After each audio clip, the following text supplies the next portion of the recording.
Sean bienvenidos a nuestro tiempo de enseñanza. Es nuestro deseo que sus corazones sean animados, confrontados y fortalecidos por medio de la palabra de Dios. Recuerden tener Biblia y apuntes a la mano y sobre todo, corazones dispuestos a oír la voz de Dios. Y estamos de nuevo en nuestro estudio en el Evangelio de Marcos, en el capítulo 9. Hoy vamos a estudiar los versículos 42 al 50. El título para este tiempo es Discípulos Radicales. Al observar el pasaje vemos que ofrece dificultades para interpretarlo, lo cual ha implicado todo un reto. Una de las características de la Escritura es la preservación de los manuscritos más antiguos. Y creo que Dios mismo ha supervisado todo esto para que tengamos un comparativo fiel, lo más cerca posible al texto original en el hebreo y en el griego.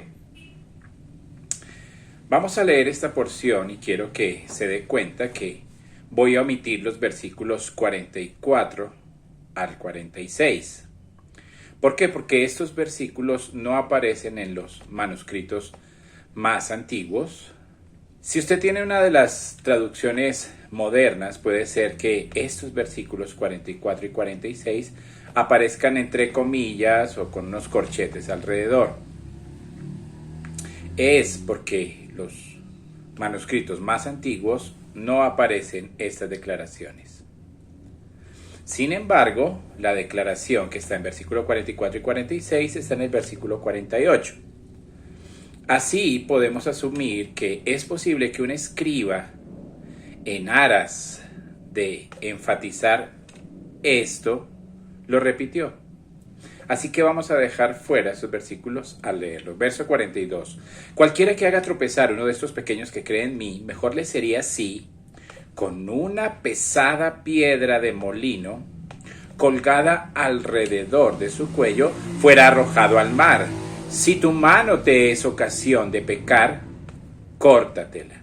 Es mejor para ti entrar a la vida lisiado que tener ambas manos para ir al infierno, al fuego inextinguible. Y vamos al verso 45. Si tu pie te es ocasión de pecar, córtalo. Es mejor para ti entrar cojo en la vida que tener dos pies y ser echado al infierno. Verso 47. Si tu ojo te es ocasión de pecar, échalo fuera. Mejor te es entrar con un ojo en el reino de Dios que teniendo dos ser echado al infierno, donde el gusano de ellos no muere y el fuego no se apaga. Porque todos serán salados con fuego. Y la sal es buena, pero si la sal se vuelve insalubre, ¿con qué la volverá salada? Tengan sal en ustedes mismos y estén en paz unos con otros. Esta es una parte muy singular de las Escrituras. Está llena de términos muy gráficos, dramáticos, advertencias severas e incluso una amenaza bastante violenta. Realmente es un pasaje sobre el discipulado radical. ¿Cómo ser un discípulo radical? Y el lenguaje lo confirma. Exige comportamientos radicales y nos muestran cuán radical es ser un verdadero discípulo de Jesucristo.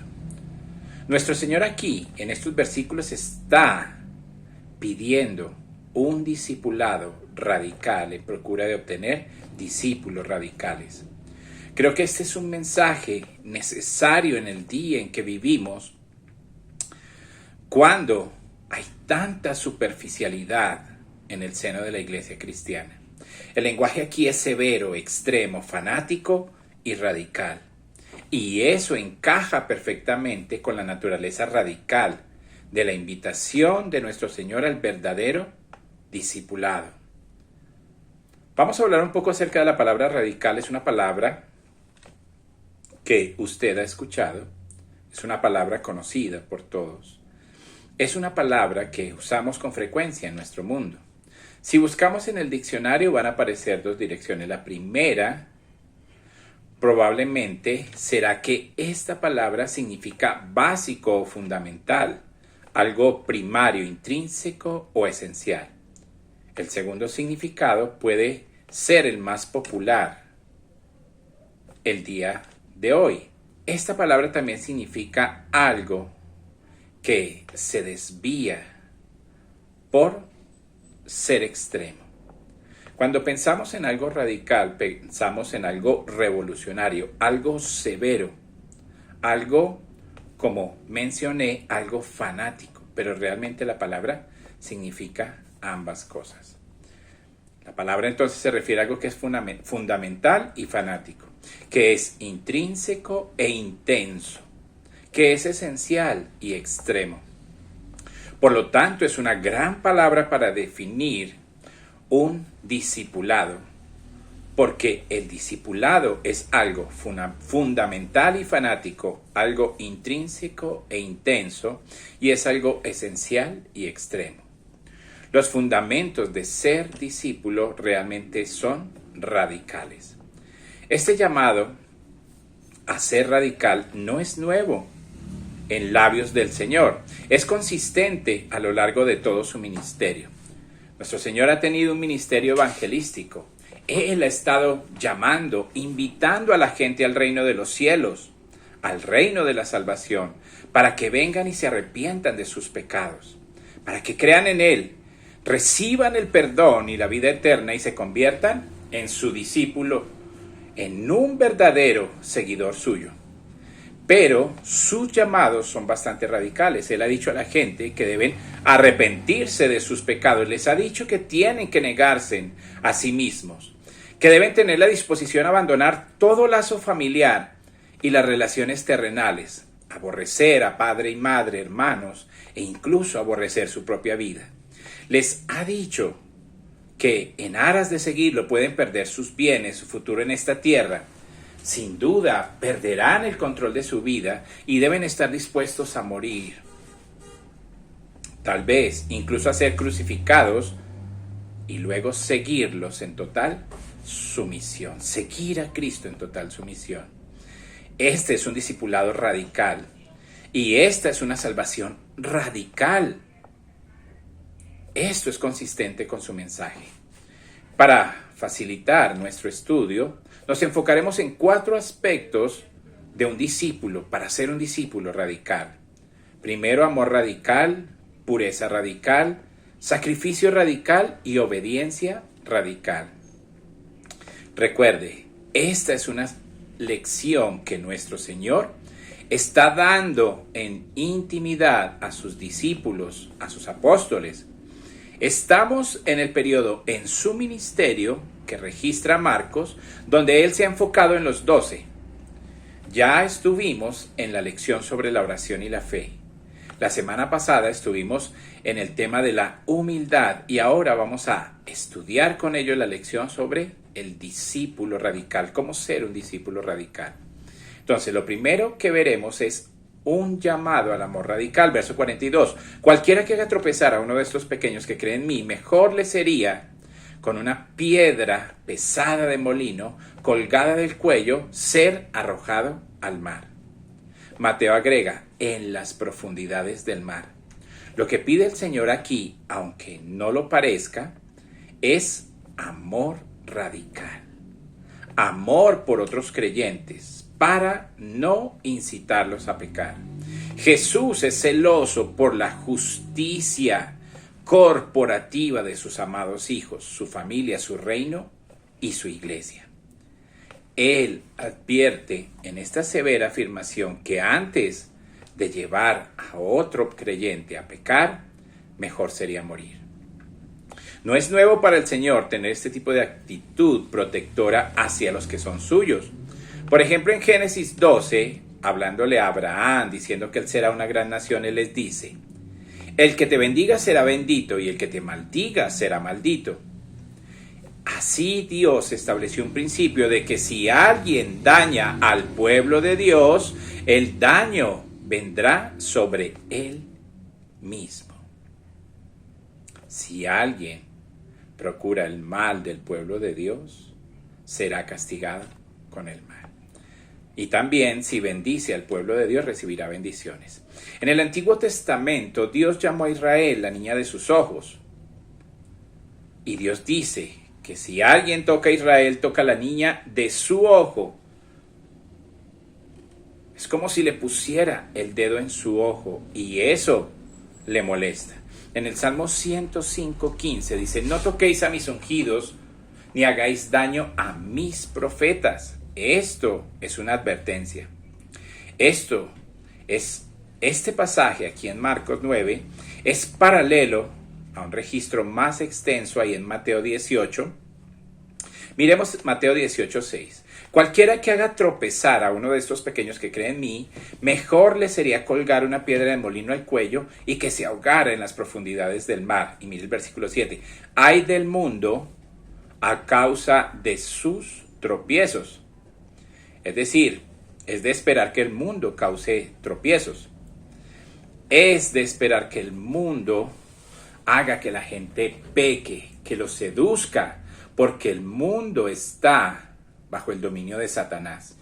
Eso es inevitable. Y el versículo 7 dice: es inevitable que vengan tropiezos, pero ay de aquel hombre por quien viene el tropiezo. Ese ay es una denuncia que en efecto es una maldición. Lo esperamos del mundo, los tropiezos, pero el juicio se pronuncia sobre el mundo y se extiende de esa manera a cualquiera, incluso dentro de la iglesia, que lleve a otro creyente a pecar. Esto es una verdad fundamental acerca de cómo debemos tratarnos unos a otros.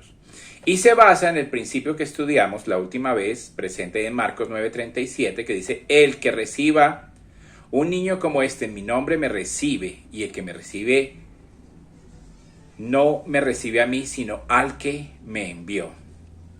¿Cuál es el punto? Cristo vive en cada creyente.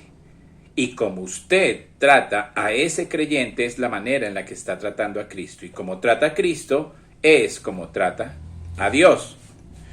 Es imposible separar al creyente de Cristo. Tampoco es posible separarlo del Padre porque moran en ese creyente. Juan 13:20 dice: de cierto os digo que el que recibe al que yo envíe, me recibe a mí. Y el que me recibe a mí, recibe al que me envió. Como trata a otro creyente es como trata a Cristo y por ende a Dios el Padre. Primera de Corintios 6:17 dice que el que se une al Señor, un espíritu es con él. Y sigue diciendo que si un creyente se une a una ramera, se une, hace que Cristo se una con la ramera. Eso ilustra que el creyente es inseparable del Señor. Gálatas 2:20 dice Pablo: ya no vivo yo, ahora Cristo vive en mí. Esta es la base para esto. Recuerda Hechos 9.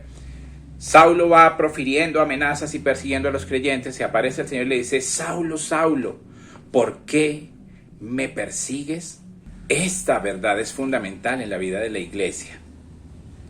Y al ver la primera instrucción que el Señor le da a la iglesia en el Nuevo Testamento, está en Mateo 18.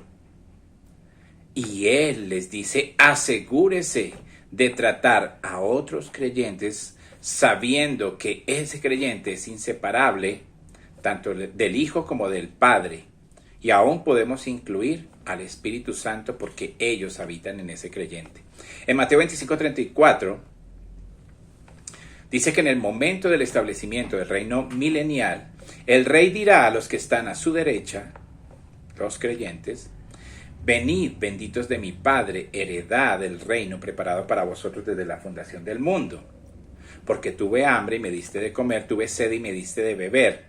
Fui forastero y me invitaste a entrar, desnudo y me vestiste. Estaba enfermo y me visitaste. Estuve en la cárcel y viniste a mí. Y entonces los justos responderán: Señor, ¿cuándo te vimos hambriento y te alimentamos, o sediento y te dimos de beber?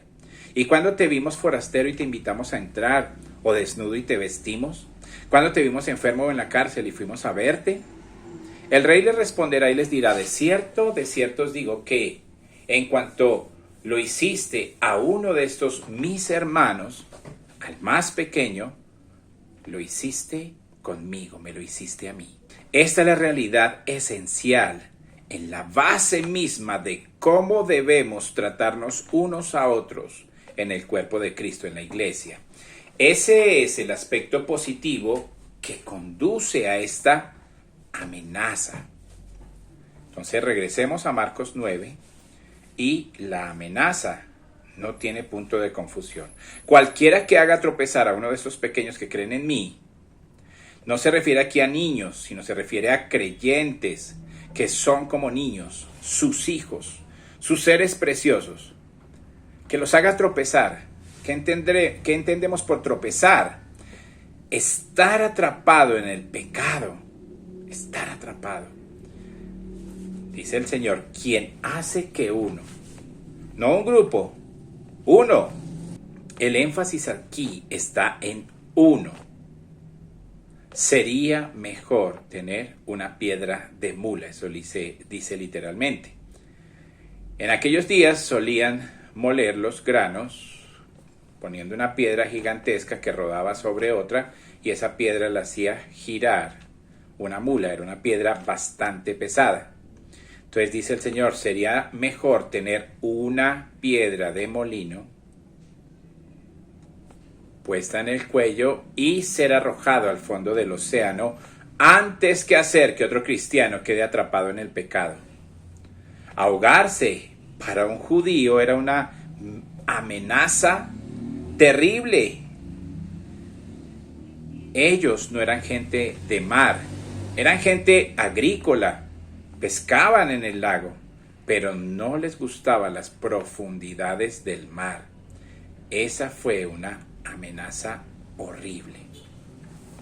Y lo que nuestro Señor está pidiendo aquí es una clase de amor radical, el tipo de amor que trabaja duro para nunca ser una fuente que incite de manera pecaminosa a otra persona.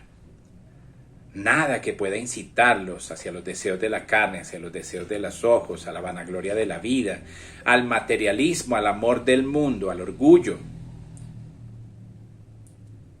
Eso incluye que el creyente no afecte a cualquier persona alrededor suyo, a sus hijos, su cónyuge, sus amigos, conocidos. El amor no hace eso, el amor no incita a pecar. El amor hace todo lo contrario, según 1 Corintios 13. Incluso dice en ese pasaje que el amor no se goza en alguien que ha caído en pecado, no se goza de la injusticia. ¿Cómo podemos llevar a otros a pecar? Número 1, por tentación directa. Eso lo entendemos todos. Tienta a alguien a pecar cuando lo invita a pecar moralmente contra la ley de Dios, contra sus mandamientos. Lo invita a mentir, chismear, engañar o a amar al mundo. Hacer que vengan a realizar actividades impías, entretenimiento, lo que sea. Pero hay una segunda forma y es por tentación indirecta.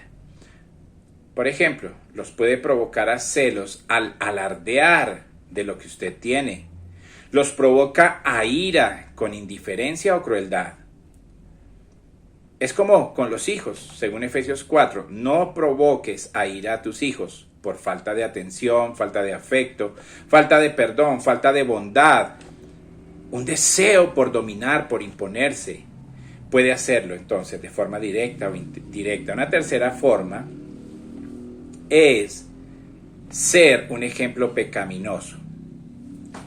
Simplemente es hacer cosas que la gente pueda ver que son pecaminosas y quizá seguirán ese camino. En Romanos 14 dice que es posible que usted haga alarde de su libertad, lo cual puede llevar a otra persona a hacer lo mismo, pero debido a que la conciencia de esa persona aún no ha sido liberada para comprender la plena libertad que goza en Cristo, dice Pablo, es destructivo porque eso es hacer que la persona viole su propia conciencia. Y eso va a terminar muy mal. tiene que tener cuidado con el ejemplo que da. Sea por tentación directa o indirecta, o al dar un ejemplo pecaminoso, o quizá una cuarta forma, simplemente fallar al no estimular a la justicia, no fomentar la piedad. ¿Qué hace la iglesia cuando se reúne? Estimularnos los unos de los otros al amor y a las buenas obras. Eso está en Hebreos 10, 24 y 25. Mucho más cuando vemos que aquel día se acerca. Si de cualquier forma hacemos pecar al hermano, el Señor dice, sería mejor que te mueras. Esta es una amenaza fuerte, es la más fuerte quizá, dada por el Señor hacia su propio pueblo. Y eso requiere un amor radical, el amor que busca producir lo mejor en alguien, que busca elevar, edificar, purificar, el amor que busca bendecir. Un segundo aspecto en este pasaje, dice aquí que no solo se requiere un amor radical para ser un discípulo radical, sino también una pureza radical. Y eso es lo que se establece en versículos 43, 45 y 47. Y por supuesto, todos van juntos porque nunca podrá llevar a otra persona a la justicia si usted no es alguien justo. No va a ser una influencia purificadora para los demás a menos que su propio corazón sea puro. Solo lo contrario es cierto. Si su propio corazón es impuro, conducirá a otros al pecado. Será el medio para atrapar a otras personas, de modo que el peligro de llevar a otros al pecado se elimina cuando usted trata adecuadamente con su propio pecado en su corazón. Y lo que este texto pide es un trato radical, severo contra el pecado. Verso 43. Si tu mano te hace tropezar y cuando usted tropieza, es evidente que va a inducir a otros a tropezar. Si tu mano te hace tropezar, córtala. Es mejor para ti entrar en la vida lisiado que tener dos manos e ir al infierno inextinguible. Verso 45. Si tu pie te hace tropezar, ser atrapado, mismo verbo, en pecado, córtelo. Es mejor para usted entrar cojo en la vida que tener sus dos pies y ser echado al infierno. Verso 47. Si tu ojo te es ocasión de pecar, échalo fuera. Es mejor para ti entrar en el reino de Dios con un ojo que teniendo dos ser echado al infierno. Es un lenguaje bastante fuerte. Lo primero que me llama la atención es la severidad con la que se nos llama a tratar con el pecado. Este es un trato extremo. Esto me recuerda la ilustración que se le dio a la nación de Israel cuando Agag, el rey pagano, fue cortado en pedazos como símbolo de cómo tenemos que enfrentar el pecado. También es un lenguaje similar al presente en Romanos, donde Pablo dice que se debe matar al pecado, mortificarlo. Este es un trato agresivo y severo contra el pecado. Es una hipérbole metafórica. El lenguaje exige una acción radical y severa contra todo pecado. Y aquí se mencionan las partes del cuerpo, manos, pies y ojos. Y creo que si usted suma todo esto, simplemente quiere decir todo lo que ve, todo lo que hace, a donde quiera que vaya. Es decir, todo lo que se relaciona con su vida. Y los verbos están aquí en tiempo presente, lo que significa que es una orden a seguirlo haciendo. No es algo que se hace una vez, para siempre. Nos gustaría que fuera de esa manera, pero no es así. La forma de conjugación de estos verbos indican que es una acción continua, una lucha continua contra la tentación y el pecado. Y lo que nuestro Señor nos dice es que la salvación, el reino de Dios mencionados en versículo 47, el que quiera entrar, o también se refiere no solo como el reino o la vida, y se menciona ahí en versículos 43 y 44, que se refiere a vida eterna, vida espiritual, salvación en el lado positivo y escapar del infierno, dicho de forma negativa. Y esta acción de entrar, de ingresar a la vida, al reino, es tan importante que usted debe deshacerse de todo lo que represente una barrera para ello. Ese es el punto aquí. La amputación está a la vista.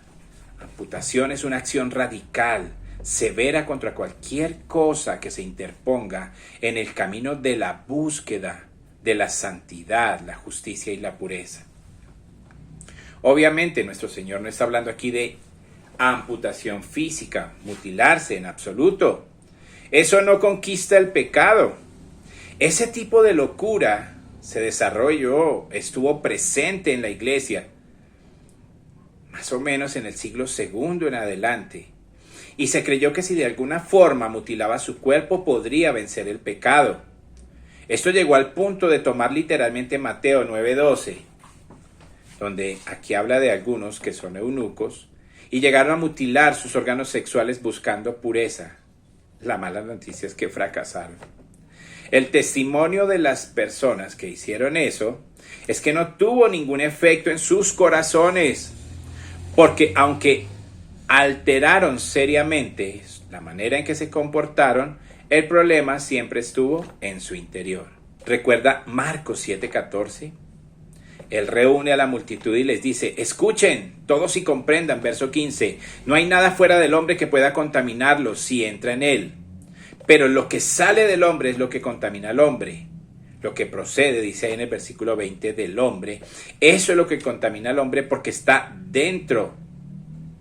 Del corazón de los hombres proceden los malos pensamientos, las fornicaciones, los robos, los asesinatos, los adulterios, las acciones de codicia y maldad, así como el engaño, la sensualidad, la envidia, la calumnia, el orgullo y la necedad. Todas estas cosas malas proceden de dentro y contaminan al hombre. No puede hacer nada externo para solucionar el problema que es del corazón. Santiago 1:14 y 15 dice que el pecado es el producto de las concupiscencias que están ahí, se concibe en el corazón y produce el pecado. El llamado aquí entonces es de forma metafórica a concentrarnos en nuestra pureza. Trate seriamente con el pecado, cualquier clase y toda clase de pecado, trátelo drásticamente. Algunos dicen: bueno, estamos hablando de discipulado, ¿verdad? Quiero que note claramente que no hacer esto, no tener un trato radical con el pecado, no significa que sea un cristiano carnal o un creyente de segunda clase. No hacerlo conduce al infierno. Por eso el infierno es mencionado en versículos 43, 45 y 47. Es el ir al infierno lo que está en juego aquí. Las referencias al infierno como alternativa desastrosa indican que estas declaraciones son llamados a un arrepentimiento inicial y genuino al venir a la fe en Jesucristo. Eso es en el momento de la salvación. Hablamos de la liberación del infierno eterno. Jesús dice: haz esto o ve al infierno. Eso es lo que él dice. Jeremías 4:14, el Señor dijo al pueblo: lava tu corazón del mal, oh Jerusalén, para que seas salva. ¿Cuánto tiempo permanecerán dentro de ti tus malos pensamientos? ¿Cuánto tiempo vas a seguir adelante y no lidiar con la maldad que hay en ti? Ser salvado entonces, este es un llamado a la salvación. Elige la santidad o el infierno. Elija el reino eterno de salvación o el castigo eterno en el fuego. Porque como ve, no habrá verdadera salvación a menos que haya un corazón que busque la justicia. Bienaventurados los que tienen hambre y sed ¿de qué? De justicia, porque ellos serán saciados. Este es el compromiso inicial del creyente con la pureza, que luego se convierte en el patrón para toda la vida de ese creyente. Y él busca intencionalmente esa santidad, pero es en el momento mismo de la salvación. Nuestro Señor simplemente está diciendo: purificad vuestros corazones, como dice Santiago. Purificad vuestros corazones, pecadores, limpiaos. Ese es el llamado inicial en la salvación, que luego se convierte en el modelo santificador de la vida de ese creyente. Pero aquí la amenaza es ir al infierno. La palabra infierno usada aquí es un término interesante. Este siempre es el término para referirse al lago de fuego. No solo se refiere al lugar de los muertos, sino al lago de fuego ardiente. Es por eso que versículo 43 describe al infierno como un lugar de fuego inextinguible. Y versículo 48 dice que el gusano no muere y el fuego no se apaga. ¿De dónde vino esa palabra? La raíz de esa palabra proviene de aquella palabra para referirse al valle de Hinón, que se menciona en Josué 15:8. Se refiere geográficamente a un barranco escarpado que desciende hasta un valle al sur de la ciudad de Jerusalén. Ese fue el lugar en el que el malvado Acaz y el malvado Manasés, reyes de Israel, ofrecieron hijos humanos a Moloc. Eso está registrado en Segunda de Reyes 16 y el capítulo 21, y en Segunda de Crónicas capítulos 28 y 33. Los sacrificios humanos en la tierra de Israel, en el valle de Hinón, que procuraron apaciguar la ira de esta deidad falsa, viciosa llamada Moloc, una práctica impensable según la cual los judíos sacrificaron sus bebés a Moloc. Esto fue denunciado, por supuesto, por los profetas, particularmente por Jeremías, ahí en el capítulo 7, verso 31, además del capítulo 32, verso 35. Jeremías también lo llamó el Valle de Tofed. Tofed proviene de una palabra hebrea que significa tambor. ¿Por qué llamarlo el Valle del Tambor? Porque algunos historiadores nos cuentan que allí se tocaron tambores con regularidad para tratar de acallar los gritos de los bebés en llamas. Fue un lugar espantoso. Josías, un buen rey, de acuerdo a Segunda de Reyes 23:10, clausuró esta práctica, detuvo todo esto y convirtió ese lugar en el basurero de Jerusalén. Hablamos de un basurero real, comida rancia, aguas residuales, gusanos y fuego.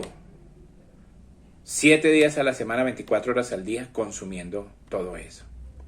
Y esa palabra entonces se adaptó como la palabra para describir el infierno eterno.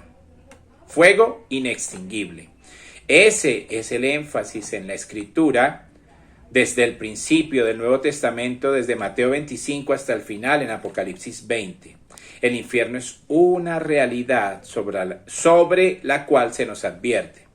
El infierno se menciona 12 veces en el Nuevo Testamento, 11 de ellas en el libro de Mateo y otra en Santiago capítulo 3 verso 6. Y describe ese lugar como el fuego que no se extingue y el gusano que nunca muere. Así lo describe Marcos 9:48. Y Marcos 9:48 es una cita directa de Isaías capítulo 66 verso 24. Por cierto, verso 24 es el último versículo del libro de Isaías.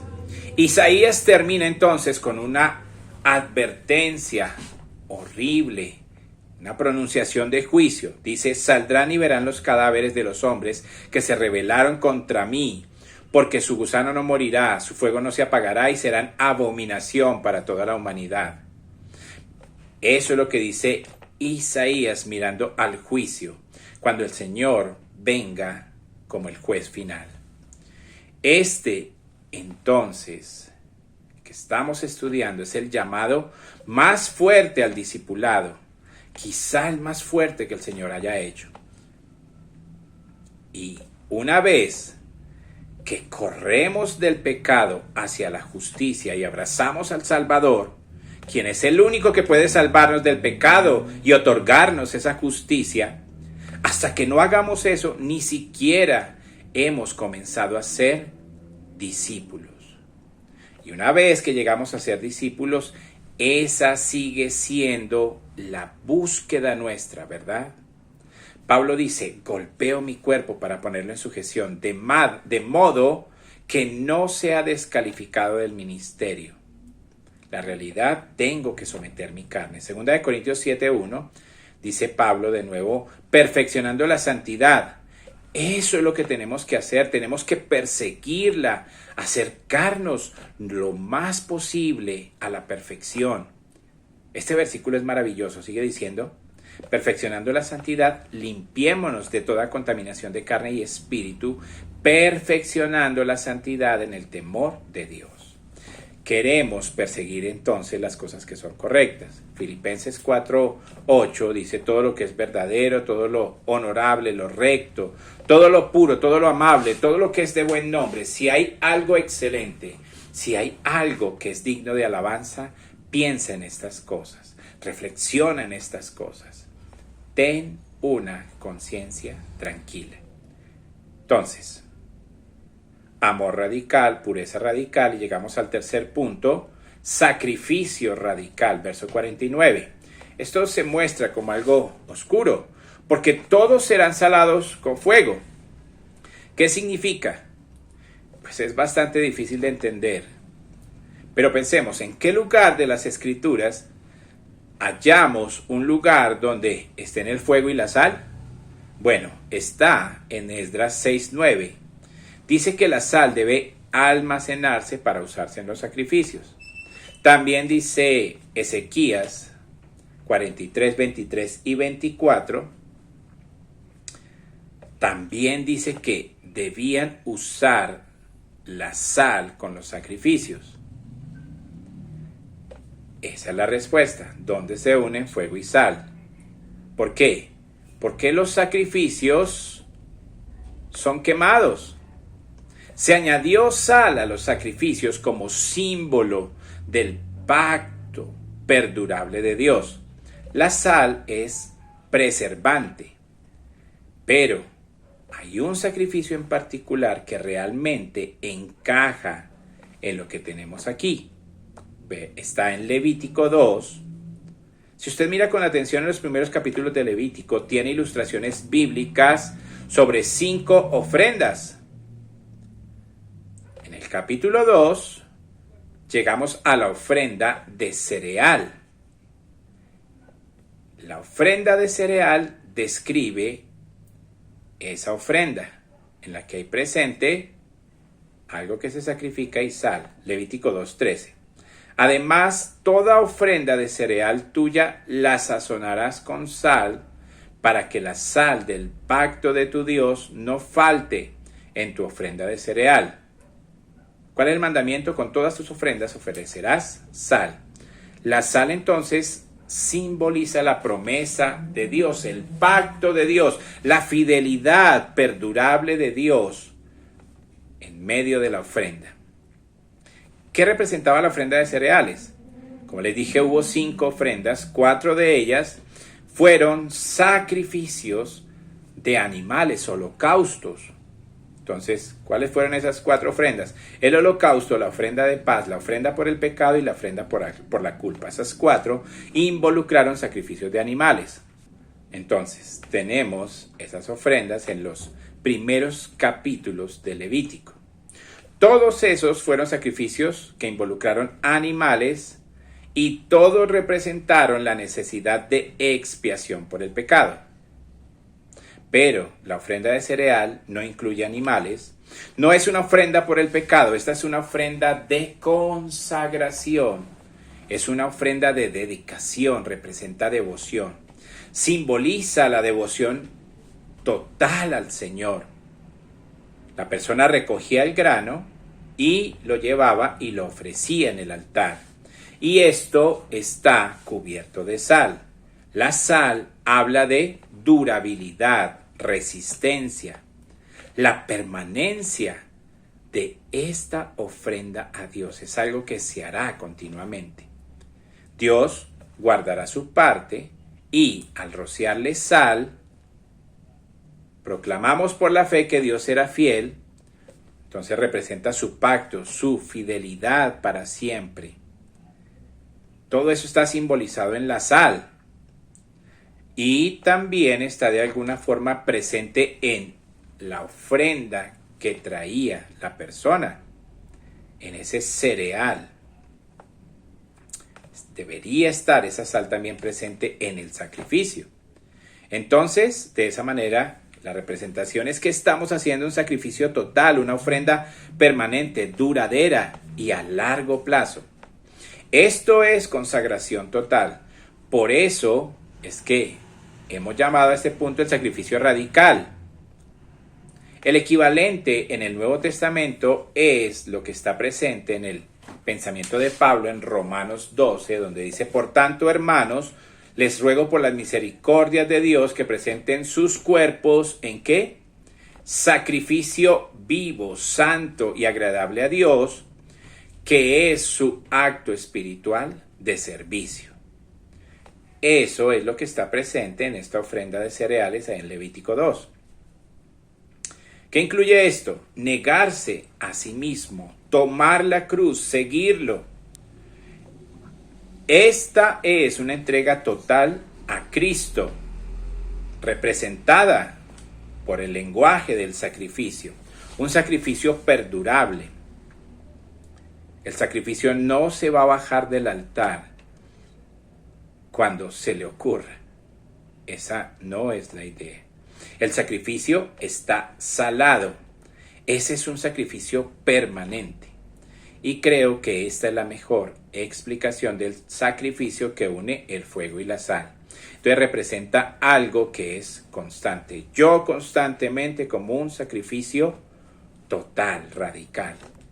Cuarto aspecto. ¿Qué requiere entonces un discipulado radical?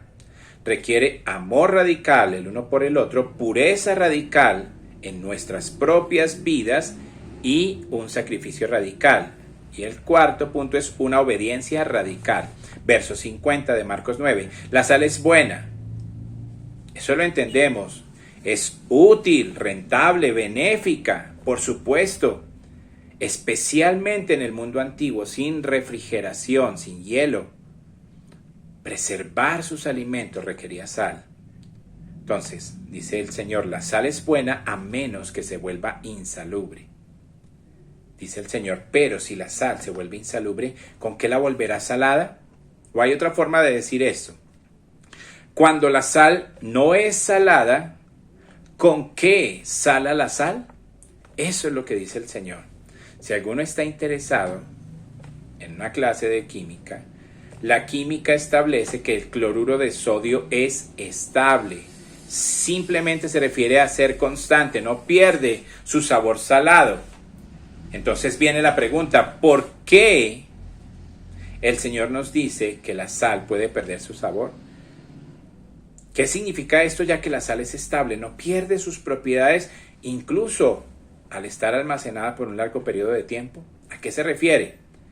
Entonces, de nuevo, los historiadores nos ayudan, algunos de ellos muy antiguos, uno entre ellos Plinio, quien registró el hecho de que en la tierra de Israel hubo varias clases de sales y muchas de ellas tenían propiedades que las hacían impuras. Básicamente no eran valiosas. Un tipo que abundaba era la sal, que se mezclaba de manera imperceptible con el yeso, y esa sal para nada era útil. Y el Señor dice, mientras hablamos de sal y dedicación, permítame tomar mi ilustración y llevarla a otro punto. La sal es buena, pero solo es buena si no está mezclada. Ese es el punto. Y luego viene su declaración. Tened sal en vosotros, es decir, sean sal. No sea ese tipo de sal que se mezcla con yeso o con cualquier otra cosa. Sea puro, sin mezclar, sin alterar, sin diluir. Ese es el mandamiento, y creo que es un mandamiento a la obediencia radical. Una vida sin mezcla. ¿Pero por qué dice eso el Señor? Porque luego les da una aplicación directa. Dice, y estad en paz unos con otros. ¿Por qué el Señor dice eso? Porque eso es lo que ellos necesitaban escuchar Si usted regresa a Marcos 9:33, dice que Jesús les preguntó qué discutían por el camino. Y ellos tuvieron vergüenza porque habían discutido durante el camino quién sería el más grande. Básicamente aquí están estos discípulos llenos de orgullo, egoísmo, competencia entre ellos. Eran culpables de incentivarse a pecar los unos a los otros. Estuvieron llenos de ira. Hubo entre ellos cualquier cosa menos humildad. Creo que lo que el Señor les está diciendo es esto. No necesita mezclarse en su obediencia. Y aquí está el mandamiento. Dejen de pelear, dejen de elevarse a sí mismos. Paren la competencia. Dejen de ser la causa de la tentación para sus hermanos. Esta entonces es la esencia de un discípulo radical. Esto es lo que nos llevará a ser discípulos radicales. Amor absoluto, total. Enfrentar el pecado severamente. Sacrificar la vida de uno completamente y obedecer fanáticamente. ¿Cuál es el resultado? Vamos entonces a Mateo 5, donde el Señor les dijo a los que estaban escuchando ahí en el Sermón del Monte, ustedes son la sal de la tierra. Es decir, el creyente es la única esperanza que tiene el planeta para recibir algún tipo de influencia espiritual. ¿Y qué tenemos entonces como resultado? Un testimonio radical. Pero si te vuelves insípido, no serás bueno para nada, excepto para que los hombres te echen y te pisoteen. Bueno, perder el sabor podría ponerlo fuera. Quizá eso es lo que Pablo nos dice que sucedió allí en Corinto, cuando ellos estuvieron alrededor de la mesa del Señor. Algunos murieron. O también puede ser lo que tiene en mente Juan cuando habla del pecado de muerte. El Señor está diciendo, miren, tengan sal en ustedes, ahí en Marcos. Y aquí en Mateo dice, ustedes son la sal de la tierra. No hay otra sal. No hay más influencias espirituales para este mundo diferente a los verdaderos discípulos de Cristo. Y sobre todo si ellos llegan a ser conocidos porque son discípulos radicales. Y luego el Señor simplemente cambia la metáfora y dice, ustedes son la luz del mundo. Una ciudad asentada en un monte no se puede esconder, ni nadie enciende una lámpara y la pone debajo de un canasto, sino que la pone en un candelero, para que ilumine a todos los que están en la casa. Por tanto, dejen que su luz brille delante de los hombres, de tal manera que vean sus buenas obras y glorifiquen a su Padre que está en los cielos. Entonces, ¿cuál es el objetivo de todo esto que hemos venido hablando? El fin de todo es la gloria de Dios, que Dios sea glorificado, ¿verdad? Y lo que trae la gente a que glorifique a Dios es el testimonio que usted da al ser sal y luz en virtud de ser un discípulo radical. Debemos ser discípulos radicales.